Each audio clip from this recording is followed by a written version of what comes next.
Mom sat me down and said, honey, you're old enough to know about this. We need to tell you something important. Our family has a big secret, and it's time you found out.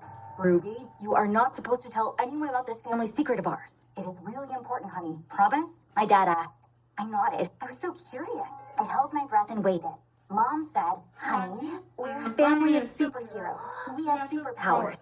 Normally, I would laugh, but my parents looked so serious that there was no way this was a joke. With a bewildered expression on my face, I first looked at my dad, then at my mom. Like in that Incredibles movie? I asked. My dad smiled. Not exactly, but yes, our family is somewhat similar to the family in that movie, he said. How are we different? I asked. My mom replied, we don't use our superpowers to fight evil, and we don't work undercover for the government. Your dad is a real vet, and I'm a real kindergarten teacher. This was the weirdest thing I could ever hear in my life. Suddenly, I had a million questions. Oh, what are your superpowers? Did you come from outer space? Are we not human? Oh, why don't I have a superpower? My parents laughed. My dad said, Ruby, it's normal to have a lot of questions, but please don't ask them all at once. Then my mom started answering them for me one by one. Did we come from outer space? No, we're from here. Are we not human? We are, but we are a different human species. Our species is called diversum. We can't marry from outside our own species. This is how we've managed to hide our secret for centuries. Every person from the diversum species has a superpower. We can't choose what it is, but we get it on our own between the ages 15 and 16. This is why you don't have a superpower yet, but your time has come now. This year, your superpower will be revealed. I'm so curious to know what it's going to be. My mom hesitated for a second and looked at my dad. So, what are our superpowers? You're going to be surprised to see this.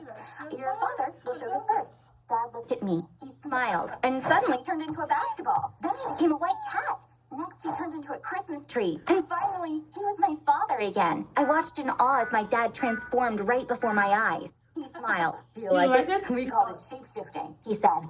Dad, that is the coolest thing I've ever seen. I hope my superpower is just as cool, I said. Then I turned to my mom to ask her what hers was. But Mom wasn't there. Mom? I called out to her. I heard her right next to me say, I'm here, honey. Oh my gosh, Mom! Is your superpower invisibility? My mom popped up right in front of me. Yes, honey. Remember how you were never able to find me in hide and seek when you were little? That was my secret, she said with a laugh. Suddenly excited, I asked, so what's my superpower going to be? Dad responded, many different superpowers are observed in our species. Super speed, animal control, super strength, flight, super intelligence. For example, my mom's superpower is time travel. Your grandma Sarah's superpower is mind control. We don't know what your superpower is, but one morning when you wake up, you will just know.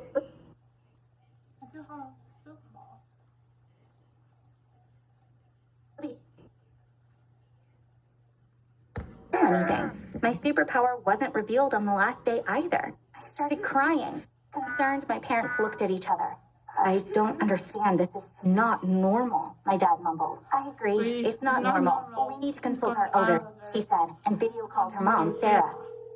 She asked, Mom, today's the last day before Ruby turns 16 and she still hasn't received her superpower. Why do you think that is? My grandmother was calm. Don't worry about it. What's the big deal? Don't be upset. What if Ruby doesn't have a superpower? It's not like having superpowers made a difference for us.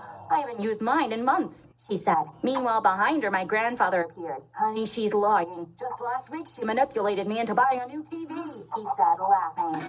We laughed at that as well. I told you earlier that Grandma Sarah's superpower is mind control. So she can get my grandfather to do anything she wants him to do. When my maternal grandmother was of no help, my dad called his own mother. Grandma Jessica said, this is very serious. We're coming over. My granddad's superpower is teleportation, that is instant travel. A few seconds later, my dad's parents were standing in front of us. I've never heard anything like this before. Are you sure you still don't have it, my dear? Grandma Jessica asked me. I'm sure, Grandma, I said, and started crying again. Oh, honey, don't you worry. We will figure this out, she said, hugging me. She turned to my mom. I can think of only one reason, but I can't tell you what that is yet. First, I need to go and see for myself. I'm afraid I might run into something unpleasant, she said. Alarmed, my mom asked, what do you mean? What are you scared to find out? Grandma Jessica shook her head. I'll tell you when I get back. I hope it's not what I'm thinking, she said. Then she started spinning around really fast and suddenly disappeared. We kept waiting anxiously. I mentioned that Grandma Jessica's superpower is time travel. It looked like she was going to travel through time to shed light on this issue. 3 hours later, she was back. She sat by the bed and held her head between her hands. She looked devastated. Unfortunately, it is what I thought it was. I don't know how to break this to you, she said, turning to me. Ruby, my little Ruby, this is going to hurt, but you have a right to know this before anyone else, she said. Then she turned to my mom. I went to the day Ruby was born. Your mom, Sarah, did something horrible that day at the hospital. I can see she did it for you, but still, what she did is inexcusable, she said. I couldn't take it anymore. Grandma, you're scaring me. What did Grandma Sarah do? Why did you go to the hospital? I screamed. She sat right next to me.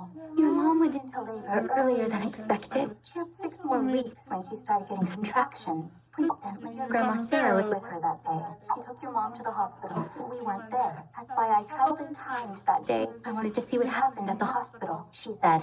Grandma Jessica stopped. She swallowed hard. Tears started pouring down her face. Apparently, it was very difficult for her to tell us what she had seen. Please keep going, Grandma. We need to find out, I said to her. She was having a hard time speaking.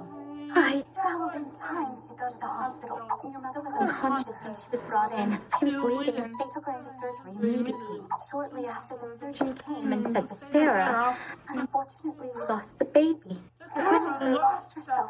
She started yelling and screaming. She blamed the doctors. The baby had already died inside the womb. The doctors could do nothing about it. Then Sarah found a horrible solution to this problem. With her mind control ability, she made the doctors and the nurses that were in the operating room forget about the whole thing. She sent one of the nurses to the nursery for the newborn. She brought one of the babies in, and that was you, Ruby. Sarah switched you with the baby that had passed. Then she went to the room where your real parents were. She took over their minds and made them believe their baby was gone. Your mom was still under anesthesia, so she had no idea about any of this. When she woke up, you were with her in the room. Your mom thought she went into labor and had you, but this is not the truth.